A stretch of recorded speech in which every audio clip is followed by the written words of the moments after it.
Deixa eu fazer uma pergunta aos senhores nesta noite. Me permita primeiro pregar um pouquinho diferente. Deixa eu fazer uma pergunta aos senhores nesta noite.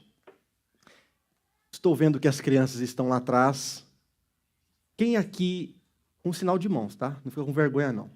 Depois, quando eu for diminuindo, você pode ir diminuindo a mão de timidez, vergonha. Quem aqui nasceu nos anos 90? Uau!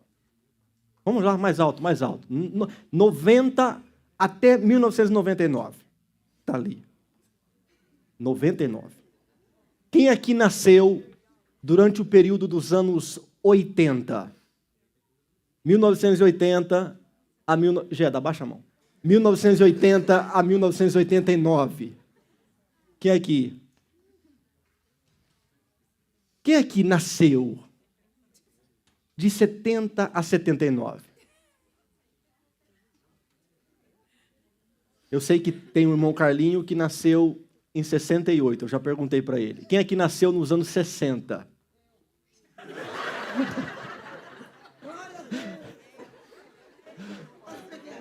60, irmão 60, irmão José. Mais alguém dos anos 60? Não é vergonha não, gente, é privilégio, é privilégio. 60? 60 what? 60, redondo? Aí, legal. Quem aqui nasceu a partir dos anos 2000? Sério, Edu? Quantos anos você tem, Edu? 23, meu pai. A partir dos anos 2000, bem alto, bem alto, bem alto, bem alto, bem alto, bem alto, bem alto, bem alto. Você também? Meu pai, estou me sentindo velho agora. Uau, uau, uau e uau.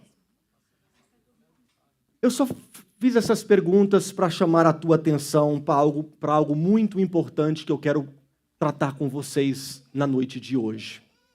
Já já eu vou ler o texto bíblico, eu vou pregar a Bíblia, fique tranquilo. O mundo de quem nasceu nos anos 50, se não me falha a minha memória, minha mãe é de 57. O mundo de quem nasceu nos anos 50 já não existe mais. O mundo de quem nasceu nos anos 60 também já não existe mais, e nem tampouco quem nasceu nos anos 70, 80 e assim por diante. Eu sou do último ano dos anos 80, eu sou de 89. Então eu posso dizer que meu período ali de criança, de aprender algumas coisinhas, foi durante o período dos anos 90. E durante a tarde de hoje eu estava lembrando que minha tia está aqui, tem algumas pessoas daqui da igreja que são da minha cidade lá no Brasil. Eu me lembro que em 1997, eu tinha 8 anos de idade, eu saía de um bairro chamado Molon 4, eu cortava o bairro, atravessava uma avenida, Avenida Iacanga, ia até a casa da minha avó, mãe da Zenaide, mãe da minha mãe, sozinho, com apenas 8 anos de idade. Eu me lembro que em uma ocasião, eu aprontei na casa da minha avó e minha tia ficou brava. Eu saí da casa da minha avó, cortei o bairro e desci até o bairro vizinho. Para quem não conhece, é em torno aí de talvez 15 minutos, 20 minutos até aonde meus pais têm casa até hoje.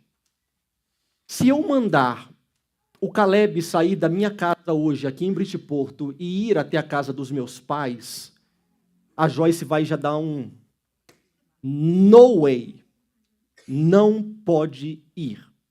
E se você perguntar para a Joyce o porquê, ela vai dizer assim, porque tem sequestradores, tem traficantes, e vai colocar inúmeros perigos que já está em nossa mente. Eu só te falei isso para lhe provar como que o mundo mudou. E eu venho pensando sobre esse assunto ao longo da semana e eu pude observar que não é somente o mundo lá fora, mas também a pregação mudou. Não estou dizendo que o conteúdo da pregação mudou, mas existem tópicos que hoje nós falamos mais do que os pregadores nos anos 80, do que os pregadores nos anos 90. Quer um exemplo? Ontem eu estava ouvindo o pastor Nivaldo pregar e ontem nós tivemos um culto maravilhoso. Enquanto eu ouvia o pastor Nivaldo pregar, e foi na minha mente, ao longo de todos os anos, desde criança, ouvindo meu pai pregar, não somente ele, mas irmão Tiago talvez vai ser uma testemunha disso. Os famosos pregadores dos anos 70, 80 e 90, poucos deles vão citar a palavra ansiedade. Verdade ou não é? Poucos deles vão citar a palavra depressão. Poucos deles vão citar a palavra estresse. E não é porque não havia esse tipo de problema na época. Sim, já existia. Todavia, entretanto, nos nossos dias esses problemas são mais alarmantes, a quantidade é maior ainda. Não somente os tópicos mudaram na pregação, até mesmo o círculo de oração mudou. Eu recebi um vídeo essa semana, eu achei interessante, sobre o círculo de oração, e eu falei assim, isso é muito simples. O círculo de oração hoje tem chá de mulheres, mas na verdade só é chá, mas não tem chá. Tem café, tem bolo, tem não sei o quê. Aí tem um chá de mulheres, aí coloca uma mesa posta, bonita, uma mesa rosa, aí chama geralmente uma mulher para ministrar para as mulheres, e eu nunca participei muito, mas toda vez que eu passo na igreja escutando as irmãs pregar, parece que 80%, 90% dos assuntos são relacionados a ansiedade, estresse, medo, traumas do passado e assim por diante. Já o ciclo de oração que eu cresci, eu estou ficando velho mesmo, que eu cresci, não tinha esses enfeites todos. Verdade ou não? Cadê as irmãs aqui? Verdade ou não? Olha lá, está dando sinais aí algumas irmãs. Não tinha, e não estou criticando, por favor, me entenda o raciocínio. Não tinha isso. Não tinha mesa, não tinha chá, não tinha cartaz, e também não tinha assunto relacionado à ansiedade, à depressão, a medos, a traumas e assim por diante. Os temas eram, vamos buscar a Deus, vamos ser cheias do Espírito Santo, vamos buscar um avivamento, vamos evangelizar, se puder me dar um pouquinho de retorno, vamos evangelizar, vamos orar para Deus nos usar, vamos orar para Deus mandar um avivamento sobre a nossa vida. Os temas mudaram. O mundo ele está em constante mudança. Eu tenho certeza que os pais cuidaram dos seus filhos nos anos 30, 40, 50, poucos se preocupavam com drogas. Quem aqui cresceu nessa época, vocês vão afirmar, não se preocupava com drogas. Já quem é da minha geração, nos anos 90, anos 2000, é uma preocupação gigantesca com drogas. Vira e mexe em casa, eu sento os dois, Rebeca e Caleb, e vira e mexe o mesmo assunto, o mesmo sermão sobre o perigo das drogas. Ou seja, são desafios que vão mudando de um tempo para o outro. Eu perguntei aqui quem nasceu depois dos anos 2000 pelo seguinte, você que nasceu depois dos anos 2000, olha o que você já presenciou. Você presenciou o atentado terrorista de 11 de setembro, guerras no Afeganistão, no Iraque. Em 2008, a economia mundial balançou. Você nasceu em um período de muitas brigas políticas, como nenhum outro tempo na história houve tantas brigas políticas como nos dias de hoje. No ano de 2012, eu me lembro, eu estava rachando lenha no quintal do meu pai, quando de repente uma das minhas irmãs deu grito. Teve um tiro na escola em Newtown, Sandy Hook, que até hoje é considerado um dos piores atentados a uma escola da história americana. Você enfrentou ou está enfrentando guerras na Ucrânia, inúmeras guerras em Israel, atentados em presidentes, inúmeros atentados terroristas. muito papo sobre aquecimento climático. O mundo mudou tanto que eu vou pregar hoje com o telão. Olha para você entender como o mundo mudou. Coloca aí a primeira imagem. A primeira imagem que o irmão Samuel ele vai colocar é de crianças brincando em um parquinho. Olha como era o parquinho na época. Se eu colocar o Caleb num brinquedo daquele, se eu colocar o Neiter num brinquedo daquele, irmãos, a Joyce infarta, é certeza. Esse era um parquinho, lá em Dallas, no Texas. Um parquinho. É um parquinho, literalmente um parquinho. Coloca a segunda imagem. A segunda imagem é algo que eu vi, é algo que já é da minha época. De você subir em cima, de você ficar rodando. Agora, pare para pensar no perigo de uma criança perdendo o equilíbrio, ficando zonza, batendo a cabeça num ferro daquele, vai como o hino do irmão Rafael cantou, vai para a glória rapidinho. O mundo ele mudou tanto, ele está tão preocupado com o nosso bem-estar, que até os parquinhos mudaram. Coloca a terceira imagem. Hoje nós vamos, é totalmente diferente um parquinho de hoje. É um parquinho bem elaborado, para que as crianças não se machuquem. Bem esquematizado, para que as crianças não se machuquem. E esse daí, eu posso até dizer que esse parquinho aqui, ele já está meio que ultrapassado. Vocês concordam ou não? Porque alguns parquinhos são todos de borracha. Esses dias eu fui num parquinho com o Nathan, e quando eu pisei, quase que o meu joelho saiu do lugar. Porque eu não esperava que ele fosse afundar, de tão macio que ele é. São as preocupações. Eu estou estudando muito sobre o comportamento humano dos anos 90 para cá. E houve uma grande mudança de 1995, a partir de 1995 e precisamente a partir do ano de 2010.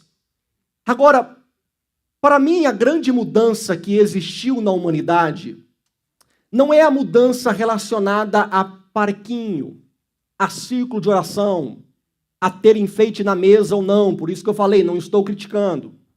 Não são essas diferenças. Nós tivemos outros fenômenos que mudou muito todos nós que estamos aqui. Vamos citar alguns exemplos. Só os velhos vão entender. Quem aqui se lembra a primeira vez que você assistiu televisão em cores? E para os mais jovens, quem aqui se lembra a primeira vez que você viu um videogame na vida?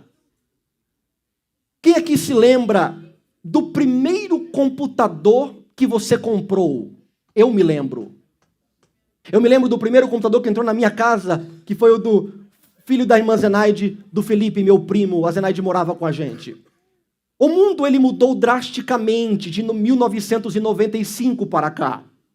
E há quem diga que quem nasceu antes de 95 cresceu em um ambiente completamente diferente de quem nasceu depois de 95. E quem nasceu após 2010, que é o ano do nascimento da minha filha Rebeca, é totalmente diferente ainda. Só para você entender, no ano de 2004 tivemos o lançamento do Facebook. No ano de 2005 tivemos o lançamento do YouTube. E eu tenho um orgulho de ter um canal no YouTube que é de 2006, bem no início. No ano de 2010 tivemos o lançamento do maior fenômeno de redes sociais, que foi o Instagram. No ano de 2010, nós tivemos um outro fenômeno que começou a mudar tudo, que foi o fenômeno do primeiro telefone com a câmera frontal. Ou seja, os primeiros iPhones, os primeiros Samsung, você tirava a foto dele, dela. A partir de 2010, tudo mudou. Agora, você faz o selfie. Você tira foto de você mesmo. E ainda em 2010, em 2012, o Instagram ele tinha menos de 10 milhões de usuários. Em 2012, para a entrada de 2013, são 100 milhões de pessoas no Instagram. Além disso, 2012 foi lançado também os famosos filters. Sabe o que é filter? Filter é aquele story que você faz, só que você não gosta de quem você parece. Aí você coloca um blushzinho, aí você faz a pele ficar mais lisa. Aí, antigamente tinha até umas coroas de flores. E aí você fica lá, tique, é filter de tudo quanto é jeito. Até hoje, esses dias eu estava com um pregador que pregou aqui. Aí eu saí com ele foi fazer um story e eu estava junto, ele apontou para mim o story e de repente eu estava com um batom, a boca vermelha. E aí tiraram o print e fizeram uma figurinha minha do filter. Mas tudo bem, daqui a pouco eu vou pegar vocês, midianitas. Ou seja, foi uma mudança drástica que aconteceu a partir do ano 2010, 2012. E o efeito de tudo isso, que eu já faço parte desta geração e com muita intensidade, porque eu sempre usei muito as redes sociais, foi a geração da comparação. Quem recebe mais curtida, postei e ninguém viu, ninguém curtiu, então vou deletar. Então a geração de ninguém gosta de mim, ele é mais bonito. Até mesmo pregadores são julgados por quantidade de likes, por quantidade de followers, por quantidade de views, por quantidade de pessoas que estão comentando. E se você tem poucas pessoas, você é um péssimo pregador. O nível de comparação, ele é gigantesco. E para te alarmar mais ainda, para você entender as mudanças que foi havendo no mundo, segundo uma pesquisa, as pessoas passam 46% do tempo durante o dia ligado em seu aparelho de telefone. O aparelho de telefone, ele é semelhante a uma roupa. Quando você está sem ele, você sente, você percebe. Recentemente, eu até repostei um vídeo numa escola onde foi proibido o telefone na sala de aula. E um dos estudantes disse assim, que nos primeiros dias ele sentia que ele estava nu. Ele sentia que ele estava nu, porque ele estava sem o seu aparelho de telefone. Os psicólogos dizem que de 2010 a 2015 são os períodos em que o comportamento da humanidade foi mudado, alterado, transformado. Tudo aquilo que vivemos até 2010 é uma coisa. De 2010 para cá, são outros dilemas, outras histórias, outros conflitos, outros comportamentos, e nós estamos afetados diretamente a esses fenômenos. Eu já fui criticado por não ter dado um parabéns nas redes sociais. Eu já fui criticado por não ter repostado algo. Eu já fui criticado por ter escrevido algo. Ou seja, as redes sociais, elas estão inteiramente ligadas a quem nós somos. Se você curte alguém, você apoia aquela pessoa. Se você não curte aquela pessoa, é sinônimo que você não curte aquela pessoa. Você não se agrada daquela pessoa. E tudo mudou. Mudou tanto que as nossas emoções, atividades físicas, em quem você se inspira, na verdade mudou tanto que mudou até mesmo o horário do sono, o período de dormir. Porque antigamente você não tinha o que fazer, você colocava a cabeça no travesseiro, então o que você faria? Simplesmente fechava o olho e falava assim, sono, vem logo. Hoje não. Se o sono não chegar, problema é do sono. Você pega o telefone e fica lá no telefone. E você não percebe o tempo que você vai perdendo no telefone. Sean Parker, um dos líderes do Facebook e do Instagram, ele disse assim, olha que palavra perigosa que ele disse. Ele disse assim, o nosso objetivo é gerar validação social. Receber feedback, receber essa validação é explorar a vulnerabilidade da psicologia humana. Ou seja, eles estão como que dizendo, vamos pegar o ponto mais vulnerável da mente humana e vamos agir exatamente nisso. Porque segundo o princípio clássico de de todo ser humano é que todo ser humano gosta de receber elogios. E todo ser humano, ele sente quando ele não recebe um elogio. Vira e mexe, alguém canta, e eu percebo a pessoa querendo dizer, ou ouvir, você cantou bem, você pregou bem. Vira e mexe, eu vejo alguém fazendo alguma coisa, até mesmo dentro da igreja, e a pessoa ela está procurando uma validação. Fui bem? Não fui bem? Eu viajei o mundo pregando, e todo final de semana eu estava em um estado diferente. E durante o período da itinerância, você é muito bajulado. Que mensagem, que homem de Deus, e não sei o quê, e não sei o quê. Depois eu virei pastor de igreja. Hoje eu não recebo elogio. E não tem problema. Por quê? Ninguém vai ficar me elogiando toda semana. É normal. Mas o ser humano, ele gosta desta validação. E segundo as pesquisas, os adolescentes de hoje têm mais medo de ser exposto nas redes sociais de alguma foto, de algum vídeo, do que a própria morte física. Eu prefiro morrer do que postar aquilo de mim. Eu prefiro que me mate do que postar aquilo de mim. Eu já não estou nem aí, já fizeram figurinha de mim dançando aqui, já fizeram de tudo. Geda, se quiser fazer outra, ó, no problema. Eu sou dos anos 80. O que eu estou querendo dizer é que o comportamento da humanidade, ela foi completamente alterado, e eu vou lhe provar com muita pesquisa, e nós vamos entrar para a Bíblia. Por favor, Samuel, coloca a imagem de número 1. Só para você entender o comportamento, eu estou estudando e nós vamos entrar para a Bíblia. Segura aí, por favor. Só para você entender o comportamento humano. Olha os meios de tecnologia ao longo do tempo. Tem um gráfico aqui, 1925. É o rádio, é a comunicação de rádio.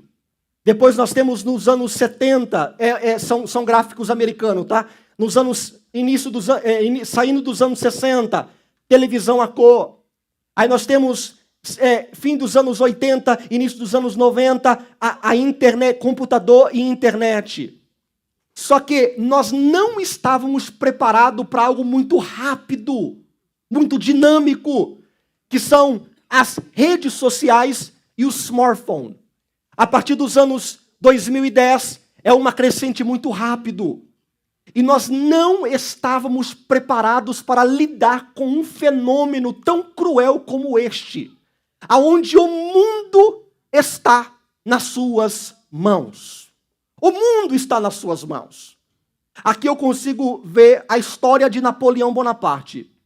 Aqui eu consigo ver a história da princesa Isabel. Aqui eu consigo ver as histórias dos imperadores de Roma, da Grécia, da Pérsia, da Síria. Aqui eu vejo tudo, tanto o positivo quanto o negativo. Eu me lembro que quando houve os primeiros automóveis, as pessoas não sabiam olhar. Se olhava à direita ou à esquerda. E na cidade de Chicago, um meninozinho, ele foi atravessar a rua e ele não tinha o costume de lidar com automóveis. E ele simplesmente atravessou.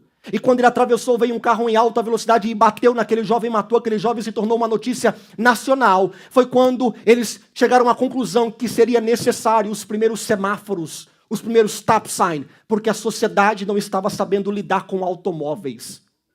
E a mesma coisa com a tecnologia do nosso telefone. Para você entender, a partir do ano de 2010... eu estou com 7 gráficos aqui para vocês entenderem. Vai rápido para mim, Samuel, por favor. Aqui é um gráfico sobre depressão. Por causa das comparações de isolamento. Olha para vocês verem o crescimento assustador de depressão em adolescentes jovens. Cresceu uma porcentagem de 145% desde o ano de 2010. 145%. No meio dos meninos, 161%. Olha para você ver a crescente de depressão. Um outro gráfico é sobre a ansiedade. Por isso que eu perguntei, nasceu no ano 60, 70, 80. Aqui é um gráfico de ansiedade. Irmãos, eu cresci, eu não ouvia falar de pânico de ansiedade. Você concorda? Ou era eu que era desinformado? Não, ninguém falava sobre isso. E quem tem mais de 50 anos de idade é um crescente de apenas 8% desde 2010. Quem tem 35 a 49 anos de idade cresceu em torno de 52% desde 2010. 26 a 34, 103% desde 2010. 18 a 25, 139% desde do ano de 2010. Um outro gráfico para você pensar comigo nesta noite. É o gráfico sobre pessoas que vão para o hospital com emergência porque se cortou, feriu a si mesmo, tentou tirar a sua própria vida. É uma crescente no meio das meninas de 188%. Nos meninos que são mais relaxados, apenas 48%. Porque as meninas são mais vulneráveis aos filtros. Eu estava com a Rebeca no Brasil. E nós estávamos dentro do aeroporto de Congonhas, em São Paulo. Sentado, passou um casal muito famoso no Brasil, cantores. Depois passou um outro. Aí a Rebeca reparando um ou outro. Aí ela falou assim, pai, por que nas redes sociais todo mundo é bonito, mas aqui todo mundo é feio? Ou seja, é normal isso. Ninguém vai postar feiura, mas vai postar beleza. Aí eu começo a me comparar com a pessoa que parece bonita, rica, inteligente. Posta foto com o símbolo de um Audi, de um Mercedes, aí bota assim no volante, aí tira aquele bonito, porque as redes sociais é para impressionar. Olha, suicídio no meio da juventude, 91%, e 167%, pode ir, por favor. E não para esses gráficos, só para os irmãos entenderem. O gráfico agora de pessoas que acham a vida sem sentido. A vida era mais ou menos normal. O meu deprê, ok. Mas quando chega em 2010, dispara. De pessoas dizendo que a vida ela não tem nenhum sentido. É uma vida sem graça. E agora, o último gráfico para vocês. Um comparativo entre depressão e pessoas desempregadas. Quem você acha que é mais triste? Quem está desempregado ou quem está com depressão? Irmão, eu acharia que era alguém desempregado. Mas não é. O desempregado está mais ou menos assim, ó. Tá tudo bem. Tá tudo tranquilo. Não tem comida, no problem. Não tem aluguel, no problema. Mas, nesta mesma proporção, as adolescentes com depressão lá em cima têm um aluguel para pagar, um passarinho para cuidar, para não ter nada. Por quê? Abra comigo, por favor, 2 Coríntios, capítulo de número 10, versículo de número 3, 4 e 5, as palavras do apóstolo Paulo.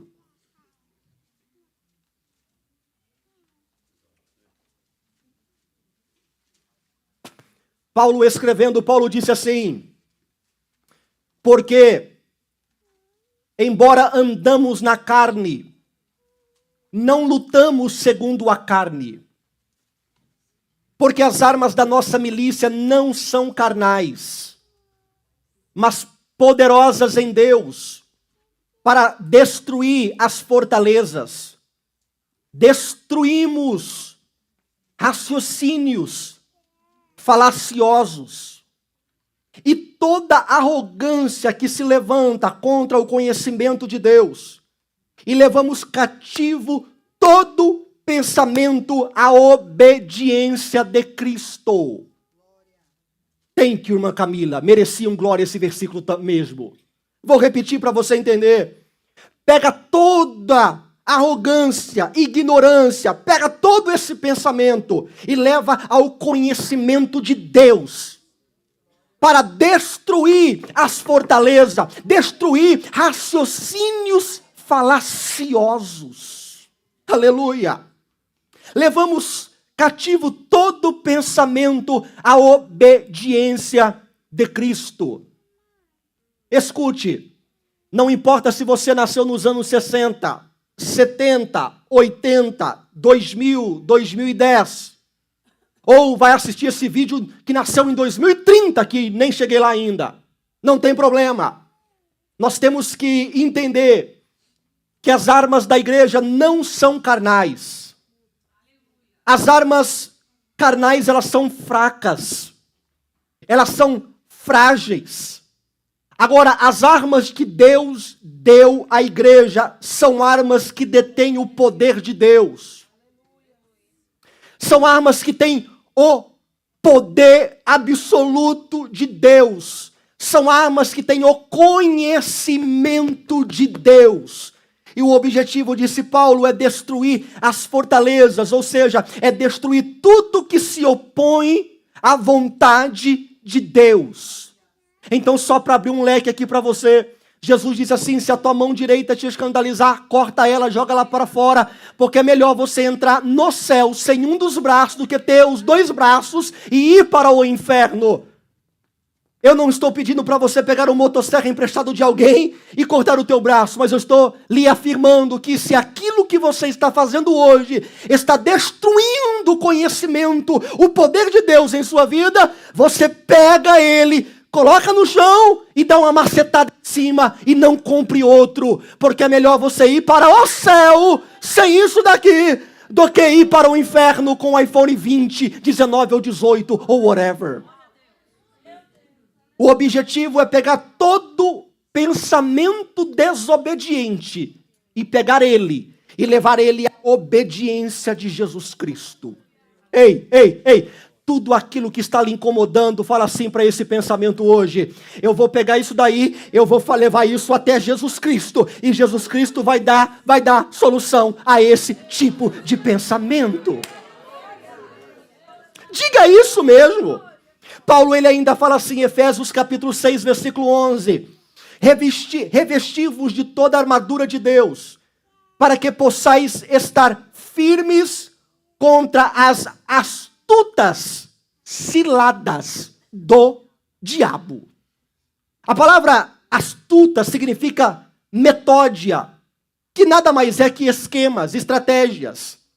Ou seja, o inimigo sabe que o telefone vai te viciar, ele sabe que os views vai te viciar, ele sabe que os filters estão acabando com você, ele sabe que as comparações estão acabando com você, então ele vai trabalhar nessa área. Mas não tem problema, ele pode vir com as estratégias dele. Mas a Bíblia diz que a igreja tem armas poderosas. Armas poderosas em Deus para desfazer, destruir. Em uma palavra bem simples para você entender, é pegar todas as estratégias do diabo, colocar no chão e dizer assim: Jesus, pisa em cima deste problema, porque em Cristo, eu sou mais do que vencedor. Aleluia! Mas vamos lá, parece que eu estou em sintonia. Eu venho dando aula aqui na escola dominical para os irmãos que vão batizar. E o assunto lá de trás hoje é o mesmo assunto que eu vou puxar agora. O inimigo tem os seus planos. Ele tem as suas estratégias. O inimigo está usando as suas estratégias para oprimir as pessoas. Nunca na história tivemos pessoas tão antissociais. Se vê alguém no Walmart, fingir para não vir. Não me viu, ufa, não me viu. Tinha que fazer compra, deixa para eu voltar no outro dia. Aí entra no Que Delícia, ou na padaria. Pastor Bruno, e não me viu. Perna para quem tem. É uma geração antissocial. Não gosta de conversar. Eu recebi em torno de 3 ou 4 ligações de pais que não sabem o que fazer porque os filhos não saem do quarto. E semana passada, eu vou expor aqui, cadê a Maniette? A Maniette está ali. Semana passada eu cheguei aqui, 5:30 da tarde, eu estou no escritório, aí eu escuto as filhas da Aniette entrando e falando: tem alguém aqui? Aí a outra: não tem ninguém aqui. E eu quietinho no escritório. E tem alguém aqui? Não tem ninguém aqui. E eu estou dentro do escritório, eu estou aqui, mas não falei nada. Aí as meninas estão brincando, sorrindo, e conversa vai, conversa vem. E Maniette, me perdoa se você não gostar. Mas eu pensei assim: Deus, eu te louvo, porque uma mãe solteira, com 2 crianças, tem um lugar para ir, um ambiente maravilhoso para se estar. uma professora para lhe ensinar louvores. E Camila, I want to marry you one day. Eu quero fazer seu casamento um dia. E você case com alguém. E aquela jovem. Ou seja, o que é isso? Sabe o que é isso? São armas que Deus nos deu para enfrentar o mundo que está lá fora. Eu vou repetir, igreja não é clube social, aqui é o ambiente do poder de Deus que muda, e você vai receber transformação, porque Ele vai te pegar nesta noite. Mas quais são as armas, pastor? 15 minutos. Quais são as armas? Não importa a época, não importa o dilema, não importa o obstáculo. Nós temos uma arma que ela é infalível. Nós temos uma arma que ela é poderosa. Mas infelizmente o meu coração ele se entristece porque eu estou pregando para vocês e não para quem está na internet, mas serve também. Mas eu estou falando para vocês. O nosso problema é que nós abandonamos essa arma, que é a arma da palavra de Deus. Nós não queremos a palavra, nós queremos partes da palavra. Nós queremos aquilo que enquadra a minha vida. Ei, se o evangelho que você quer é o que enquadra a você, não é o evangelho que você quer, mas são as suas opiniões. Mas o que Deus quer para você é a arma completa. 66 canhões para você dar na cara do diabo e dizer assim: eu não vou ser derrotado. O meu filho não vai ser derrotado, a minha filha não vai ser derrotada, a minha casa não vai ser derrotada, porque eu tenho uma arma poderosa, que é a arma da palavra de Deus. A Bíblia, ela é solução para a tua vida. A Bíblia, ela é o remédio. Quando o foco dos pregadores da época não era a ansiedade, Deus estava na frente dos pregadores da época. Porque Deus estava na frente. Tudo bem que nos anos 80, Napoleão, Gilvan Rodrigues e os pastores presentes, poucos falavam, não tem problema. Deus já estava na frente de tudo. Porque a Bíblia está cheia de remédio para a ansiedade. Escrito 2000 anos atrás, ele foi revelando a Pedro, escreve aí, Paulo escreve aí Paulo vai lá, Filipenses capítulo 1, não andei ansioso em coisa alguma, mas apresente tudo a Deus, apresente a Deus, e a paz de Deus que excede todo entendimento, guardará o coração e a mente de vocês em Cristo Jesus. Ninguém entendia, mas Deus estava dizendo, eu entendo, vai vir uma geração que vai sofrer com ansiedade, mas eu já tenho um remédio para essa geração. Deus tem um remédio para cada pessoa que entrou aqui dentro nesta noite. Talvez o seu dilema não é o dilema daquela turma, é um outro dilema, mas Deus, Ele tem todos os tipos de medicamento para 70, 60, 80, 90, 2010, ou se um dia nós não tivermos aqui e tiver ET andando por Bridgeport, não tem problema, Deus tem a solução para a humanidade, que é a palavra de Deus. Nada pegou Deus de surpresa. Os anos 60 não pegou Deus de surpresa, 70 não pegou Deus de surpresa, os anos 2000 não pegou Deus de surpresa. Nada pega Deus de surpresa. Por isso, meu conselho para vocês hoje é a todos que estão aqui: desliga o telefone, pega a Bíblia. O meu conselho para os adultos aqui nesta noite é: desliga o telefone, pegue a Bíblia. O meu conselho para os pais aqui dentro hoje: desliga o telefone, pegue a Bíblia. Não tem como você exigir do seu filho aquilo que você não faz e não é. Mas aquilo que você é, você inspira os seus filhos serem e a fazer. Billy Graham disse assim: a Bíblia é mais atual do que o jornal de amanhã. Se você é ignorante da palavra de Deus, você sempre será ignorante em entender a vontade de Deus. O presidente americano Theodore Roosevelt, ele diz assim: um conhecimento completo da Bíblia vale mais do que uma educação universitária. Se você conhece a Bíblia, vale mais do que um diploma do Yale, Harvard, Princeton, Stanford. Ronald Reagan, ele diz assim: na Bíblia estão as respostas para todos os problemas que os homens enfrentam. Spurgeon disse: uma Bíblia que está caindo aos pedaços geralmente pertence a uma pessoa que não está caindo aos pedaços. A Bíblia está toda rabiscada, usada, lida, mas a pessoa está em pé, porque está recebendo alimento sólido todos os dias de sua vida. Agora, quem sempre tem uma Bíbliazinha que ele coloca dentro do carro para pegar só para entrar na igreja, essa pessoa geralmente está cambaleando. Mas nessa noite eu te convido, pegue a tua Bíblia, que Deus tem remédio para a tua casa, para a tua vida. Moody disse assim: o objetivo da Bíblia não é dizer como os homens são bons, mas como os homens maus podem se tornar bons. Moody disse: a Bíblia o afastará do pecado, ou o pecado vai te afastar da Bíblia. Você não entendeu? A Bíblia ela vai fazer você se afastar daquilo que destrói você, ou aquilo que destrói você vai fazer você se afastar da Bíblia. George Miller, ele disse assim: Deus é o autor da Bíblia, e somente a verdade que ela contém levará as pessoas à verdadeira felicidade. J.C. Riley, ele disse: a Bíblia deve ser pão para uso diário, não bolos para ocasiões especiais. Ei, existe um remédio para você destruir aquilo que está acabando com você. É você colocar aí na tua mente textos bíblicos, a palavra de Deus. Coloca aí na tua mente Filipenses 4, Salmo 91, Salmo 23. Coloca aqui, ó. Coloca aqui, ó. Vou pular, mas depois você lê 2 Reis 22, aonde o rei Josias dá ordem para eles reformar o templo. E eles começam a reformar o templo. E no meio da reforma eles acham o livro da lei. E Josias, ele rasga sua vestimenta, porque ele percebeu que eles nem a lei de Deus tinha. Segunda arma que você tem é uma arma que é muito importante para os dias que nós estamos vivendo. Por favor, preste atenção. É a arma do silêncio. Solitude. Solitude. A palavra solitude não tem nada a ver com depressão.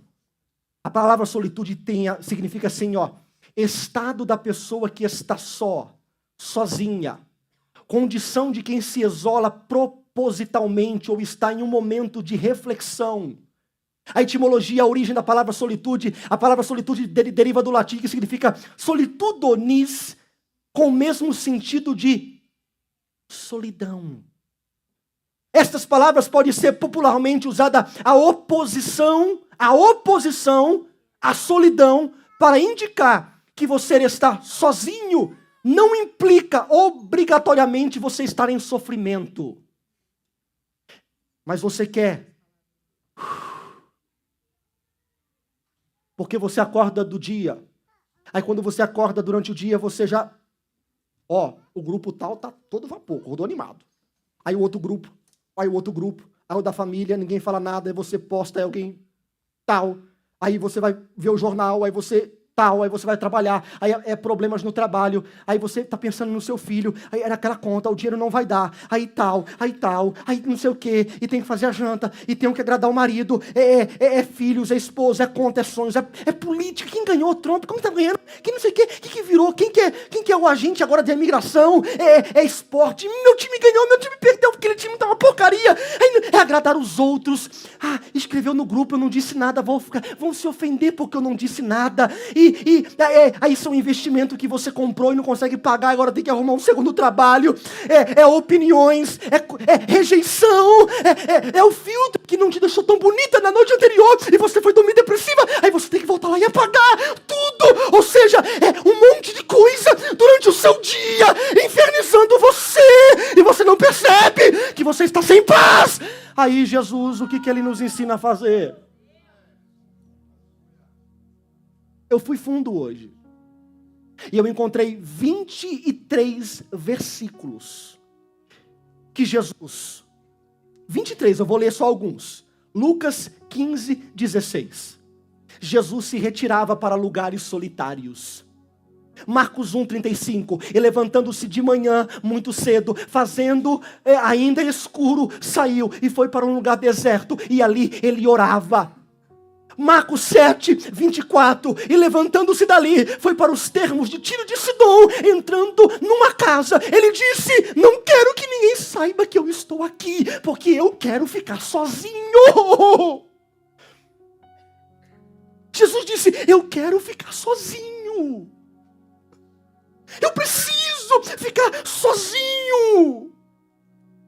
Eu tenho uma solução para os seus dilemas. Jesus disse, entra no teu quarto. Deixe tudo lá fora. Entra para dentro comigo. Pastor, não consigo dobrar o joelho. Irmão, eu tô já 3 semanas querendo dobrar e não consigo também. Não tem problema. Senta. Senta. A cura não está nas suas redes sociais. A cura não está em você desabafar com alguém. A cura não está em você conversar com alguém. A cura não está em você ligar para o teu pai no Brasil, a tua mãe no Brasil. A cura não está no entretenimento, porque você pode na segunda-feira ir para o cinema, terça-feira ir para o boliche, quarta-feira viajar para a Europa, sexta-feira voltar e ir para a Ásia. Não está! A solução não está no entretenimento. A solução está em imitar o homem mais inteligente que passou por essa terra. É se isolar e dizer, eu preciso ter um momento com Deus.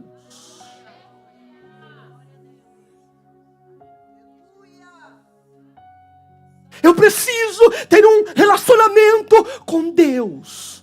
Pastor, mas eu quero, os seus prazeres apenas vão ferindo o seu relacionamento com Deus. Pastor, mas eu quero, os seus prazeres ferem o seu corpo e vai ferindo os seus relacionamentos com Deus. Como é que diz os psicólogos? Está estressado? Vai pescar. Então eu vou lhe dar um ensinamento de psicólogo. Vai pescar. E vai falando com Deus. Vai orar. Caminhando, falando com Deus. E vai parecer engraçado o que eu vou dizer, mas é literalmente o que acontece. Toda vez que você tenta se fechar com Deus, alguma coisa acontece para te distrair. Ontem eu estava vindo para o culto, aí esqueceram a chave dentro de casa, e eu com a perna meio limitada, eu falei, vão lá achar a chave, eu vou ficar aqui fora. Aí a minha rua meio escura assim, eu falei assim, vou andar e vou orar. Aí comecei a andar assim, falando com Deus, Deus, nos abençoe esse final de semana, e preocupado, e montando a mensagem na cabeça, e dizendo Deus. Aí de repente, quando eu olho, eu vi um gambá. Literalmente. Eu olhei assim e falei, não é possível. E o gambá correu na minha direção. Aí o gambá tá vindo e eu... Aconteceu isso comigo ontem. Tem muito gambá querendo tirar a tua solitude. Tem muita coisa querendo tirar o seu momento com Deus. Mas hoje é uma noite de aula espiritual. Você crê nisso? A partir de amanhã você vai ter um tempo que você vai desligar tudo, vai colocar no plane mode, coloca no plane mode e fala assim, Deus, eu vou decolar, eu vou subir numa dimensão muito alta, eu vou falar contigo aí em cima, coloca lá no plane mode, coloca lá, aperta lá e fala assim, nada vai distrair o meu momento com Deus. Não sei o que você faz, pega um livro, pega a Bíblia, escuta um louvor, mas pense em Deus. Quando você vai pensando em Deus, vai entrar um bálsamo na tua vida assim, ó.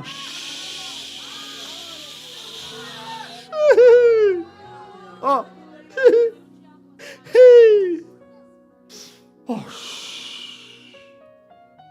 Última lição. Diga para a mente aflita. Dos anos 60, 70, 80, 90, 2000, 2010, 2050. Diga para você. Eu sei quem é o meu Deus. Estava conversando com um jovem essa semana, inclusive amanhã vocês podem ouvir. Irmão Tiago, os pregadores da antiguidade, eles tinham uma coisa que muitas vezes a nossa geração não tem.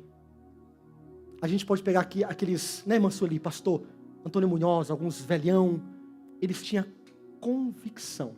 Verdade ou não? Irmão, isso aqui é branco, tá? Isso aqui é branco.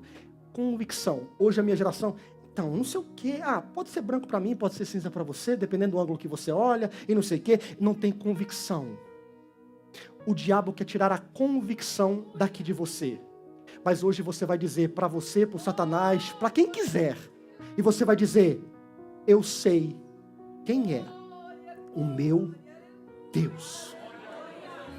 Diga para sua mente: eu sei quem é o meu Deus. Diga para as suas emoções: eu sei quem é o meu Deus. Diga para o seu coração: eu sei quem é o meu Deus. Diga para você mesmo: eu sei quem é o meu Deus. Eu vou ler 3 versículos para vocês e vou começar a encerrar. Isaías 46:10.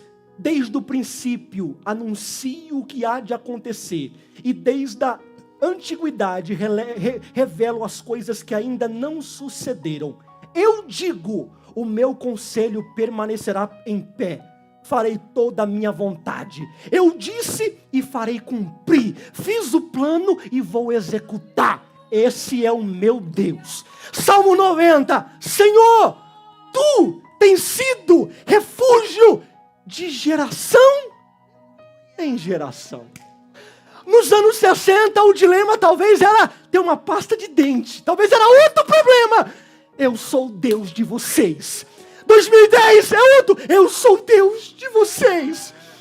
Antes que os montes nascessem e tu formasses a terra e o mundo de eternidade, a eternidade, tu és Deus.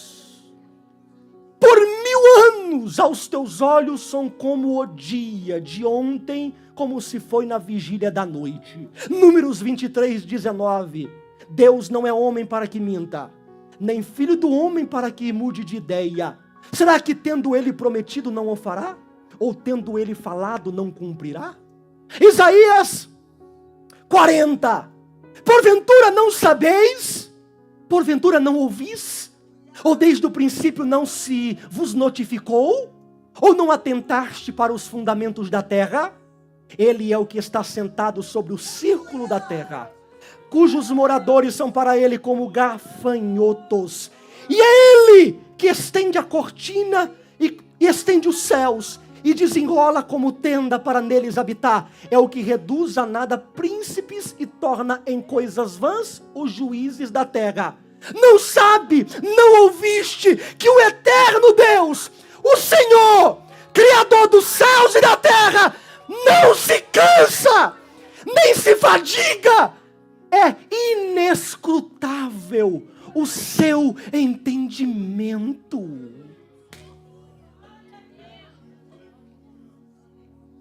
Qual é o seu dilema? Pastor, meu dilema é esse, não tem problema. O que ele sabe, o que ele entende é muito superior aos seus dilemas. É nada. Deus não se cansa. Deus não muda. Deus não é pego de surpresa. 2004, Mark Zuckerberg criou o Facebook. Aí Deus olha para ele e fala assim: não tem problema, você está mudando aí a mentalidade das pessoas e como as pessoas conversam, comunicam, pensam, mas não me pegará de surpresa. Vem o YouTube, vem Steve Jobs, não me pegará de surpresa.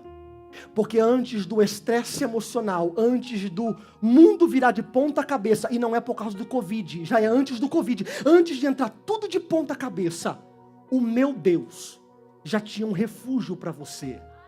E o refúgio para você é esse aqui, ó: dá força ao cansado e multiplica as forças ao que não tem nenhum vigor. Os jovens se cansarão e se fadigarão, e os moços certamente cairão. Mas os que esperam no Senhor renovarão as suas, subirão com asas como águia, correrão, mas não se cansarão. Você não vai se sentir fatigado, porque Deus vai pegar você e levar você nas suas asas e cuidar de você. Porque eu tenho Deus, eu me sinto renovado. Porque eu tenho Deus, eu me sinto revigorado. Porque eu tenho Deus, eu continuo. Os irmãos estavam cantando um hino sobre o céu hoje, e eu estava pensando: lutar para encerrar a carreira e entrar no céu. Eu estava pensando hoje, eu sou meio assim esquisito. Hoje eu pensei em Elvis Presley, Michael Jackson. Eu fui pensando na linha do tempo. Eu li uma reportagem de um relógio hoje do Titanic, 1912. Aí eu pensei, Titanic, todos morreram. Aí depois veio isso, Guerra Mundial, isso. E tudo vai passando. Cada um com seus dilemas. E Deus, de geração em geração, com os braços abertos para te socorrer.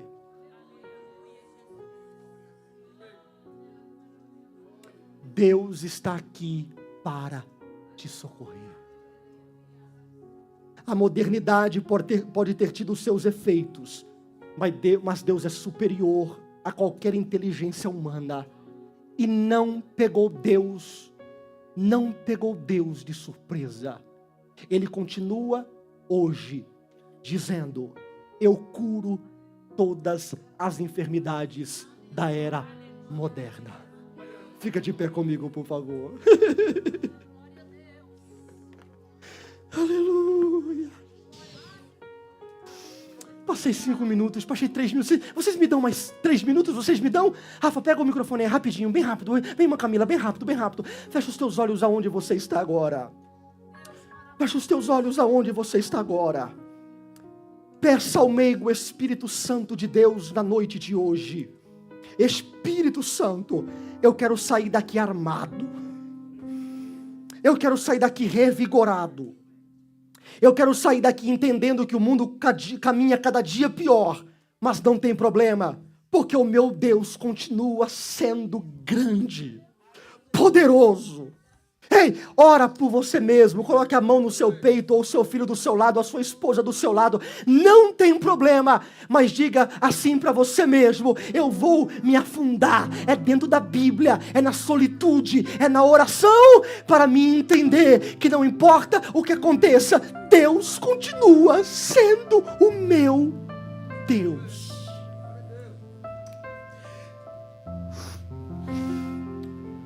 Pai, dê força ao que está fraco agora. O Senhor não muda. Que um bálsamo, que um fluir do Teu Espírito passe em nosso meio nesta noite. Espírito Santo, cure as enfermidades.